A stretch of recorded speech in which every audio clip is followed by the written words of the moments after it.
तुझे उपकार आणि तुझे आभार म्हणा. स्तोत्रसंहिता 127 आणि वचन 3 मध्ये प्रभू तू म्हटलेला आहेस की संतती ही परमेश्वराने दिलेले धन. देवबापाचे अनेक जगामध्ये लोक आहेत की त्यांच्याकडे कोट्याने प्रॉपर्टी आहे. देवबापा त्यांना असंख्य असं दहन दौलत संपत्ती आहे. पण देवबापा संततीसाठी देवबापा ते दुःखी आहेत आणि ते निराश आहे. ते म्हणत आहेत की आमच्याकडे भरपूर आहे पण आमच्याकडे संतती नाहीये.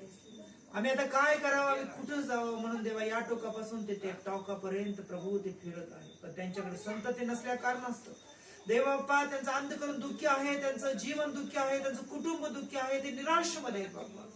पण आम्ही तुला धन्यवाद देतो की या परिवाराला बाबा सुंदर अशी लेकरं देऊन तू त्यांना आप आशीर्वादित केलेलं आहेस माझ्या राजा. याबद्दल आम्ही तुला धन्यवाद देतोय बाबा.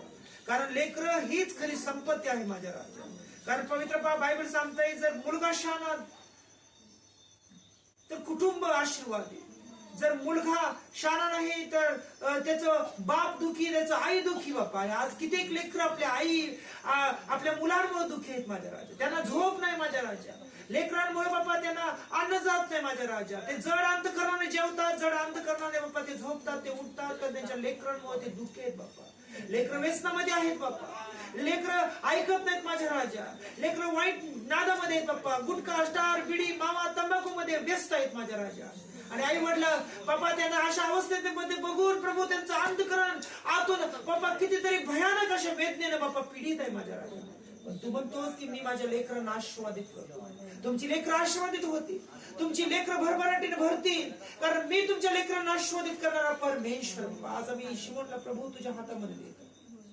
जग आणि जगाच्या गोष्टीपासून प्रभू तू त्याला दूर ठेव. जिवंत देवापा वाईट आणि वाईटाच्या प्रत्येक प्रकारापासून प्रभू तू त्याला दूर ठेव माझ्या राजा. चांगलं आणि चांगल्यामध्ये वाढण्यासाठी तू त्याला मदत कर माझ्या राजा.